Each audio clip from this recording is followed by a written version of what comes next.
지금 이분이 언론에 많이 나왔죠. 사기 전과만 구범이고 그 밖에 폭행 뭐 여러 가지 범죄를 많이 했습니다. 이런 분을 이 검찰개혁 청문회에 데리고 나와서 이런 분한테 검찰개혁의 명분을 물어본 이게 지금 우리 입법청문회의 실체입니다. 우리 지금 대한민국 법사위에. 이 사람이 자 조용하세요. 끼어들지 마세요. 이 사람이요. 끼어들지 마세요. 자, 멈추세요. 시간 멈추세요. 시간 멈추세요. 시간 진행하시. 하실 말씀 하세요. 시간 진행하시. 이 사람이 2020 그 의원이 2022년 12월에 그날 청문회에서 권성동을 만났다는 증언을 하는데 이 사람은 2021년부터 2023년까지 감옥에 있었던 사람이에요. 그러니까 전과자를 왜 자꾸 데려와서 대한민국 사법개혁의 미래를 논의합니까? 그러니까 이번에 좀 끼어들지 마세요. 이게 민주당이 추진하는 입법청문회의 실체입니다. 그리고 오늘 오신 증인분들한테 저도 물어볼 건 많습니다. 그런데 왜 결론 끼어만 내려놓고 겁박하고 협박합니까? 우리 박재현 증인, 지금 관봉지 띠지 사건 질문 받으셨죠? 최재현 증인. 네.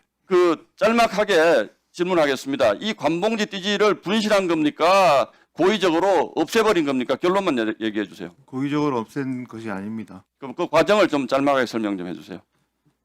네, 이삭 2018년 정치자금법 위반 혐의로 전성배 주거지에 압수수색을 했고 그 자리에서 1억 6,500만 원의 현금을 발견했습니다.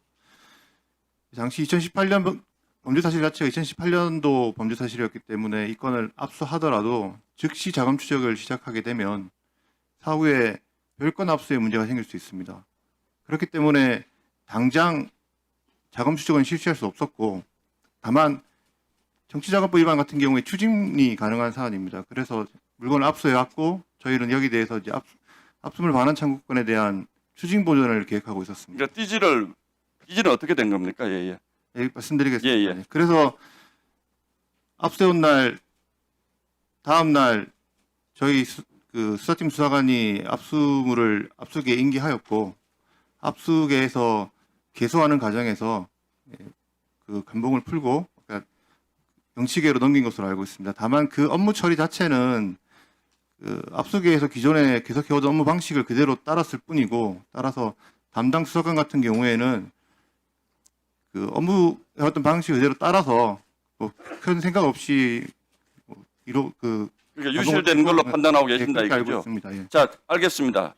어쨌든 유실됐건 버렸든 뭐 잘못이 있다면 수사로 드러날 수 있겠죠. 감찰이든. 저기 김규원 국장님 나와 계시나요? 예. 잠깐만 나와주세요.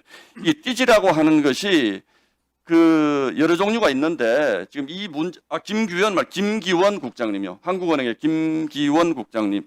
자, 좀 짤막하게 답변해 주십시오. 네. 이게 지금 그 돈의 출처를 밝히는데 얼마나 중요합니까? 지금 사진에서 예. 나타났던 그 사진에는 거기 있는 정보들은 이제 그 묶음을 만드는데 동원됐던 정사기하고 작업한 사람에 대한 정보입니다. 그러니까 띠지가 있었다고 하면 이 돈이 어디서 나온지가 명확히 밝혀집니까? 그러니까 그거를 만드는 과정에 대한 정보입니다. 그러니까 예. 관봉권을 만드는 과정에 대한 정보인 것이지 그 돈이 어디서 온 것인가가 중요한 건 아니라는 뜻이죠. 그거 알 수 없다는 거죠. 어디서 온 거라는 말씀이 어떤? 아니 그 돈은 어디서부터 받은 돈인지 어디로 갔는지 그 흐름이 발견이 됩니까? 그 띠지로? 네, 그러니까 저희가 만드는 과정에서 띠지가 부착이 된 것이고요. 그 다음에 그것이 어디로 갔는지에 대해서는 저희가 가지고 있는 정보가 없습니다. 그렇죠. 예, 알겠습니다. 제가 띠지 분실을 옹호하고 싶은 생각 전혀 없습니다. 그러나 이게 이 사법개혁을 논의하는데 이렇게 난리를 쳐야 될 일인지가 제가 궁금해서 그 질문 드린 거 알겠습니다. 어쨌든 우리 최재형 증인 말대로 그렇게 하도록 하겠습니다. 자, 박상용 증인 나오셨나요? 지금 제가 말씀드렸는데 지금 이화영 사건은 지금 대부분 지금 다 선고가 난 사건이죠. 예, 그렇습니다. 근데 지금 갑자기 연호회 얘기를 또 자꾸 하시는데 예, 그렇습니다. 그 당시 수사 정황이 연호회 한 접시 얻어먹으면 이 진술을 바꿀 수 있는 그런 정황이었습니까? 양심껏 한번 대답을 좀 해보세요. 그런 일이 있었던 없었던. 그 해당 사건은 800만 불, 지금 우리나라 원화로 100억 원이 넘는 뇌물 사건입니다.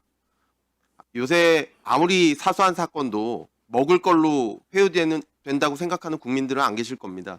근데 100억 뇌물, 그리고 당시 유력 대선 후보가 관련된 사건을 그 어떤 그렇죠. 먹을 걸로 회유될 그걸 거라고 걸로 생각하지 회유한다는 것 않습니다. 자체가 네. 어불성설이죠. 그리고 그 당시에 민주당이 이화영 정인을 회유하기 위해서 여러 가지 사건들이 있었잖아요. 부인도 뭐 나오고 그 당시에.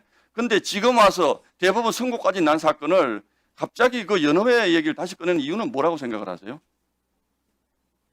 제가 뭐 의원님들 어떤 의도로 그렇게 하시는지야 제가 알 수 없습니다만, 일단 법무부에서 확인되지 않은 이 사실을 공표하는 것도 굉장히 이례적인데, 이전에 이미 이 사실이 모두 유출돼서 이화영 피고인의 변호인이 그 법정에서 이 사실을 사용해서 검찰 수사를 비방하는 등 지금도 이미 그 재판에 영향을 미치고 예, 있습니다. 정치적 의도가 있는 것이죠. 이화영 씨가 꼭 억울하면 재심 신청을 하면 되는 겁니다. 그런데 지금 이 사건은 이재명 대통령과 관련된 대북 송금 사건의 가장 중요한 핵심적인 고리가 되는 사건인 것입니다. 그래서 이 사건을 원천 무효로 만들기 위해서 지금 계속 연어 사건을 이렇게 얘기를 하시는데, 지금 이 연어 사건을 이렇게 반복적으로 다시 얘기하고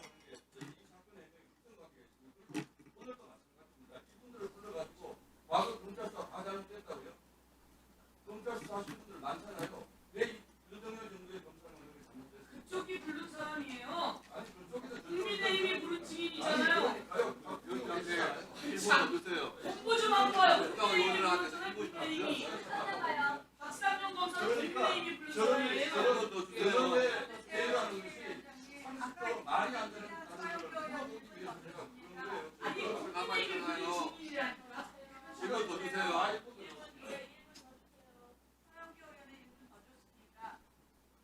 여기 급하적으로 하세요. 아니 국민의힘이 부른 증인을 왜 여기다 주고 있고? 1분 더 우리가 주세요. 부른 증인이 아니라니까. 자, 증인은 제자리 들어가세요. 네. 1분 더 주세요. 네, 1분 지나갔습니다. 국민의힘이 부른 증인을 왜 우리한테 많이 주세요? 국민의힘이 부른 증인이에요. 우리가 부른 네, 다음은 이성윤 의원님의 신문 순서입니다. 진행해 주시기 바랍니다.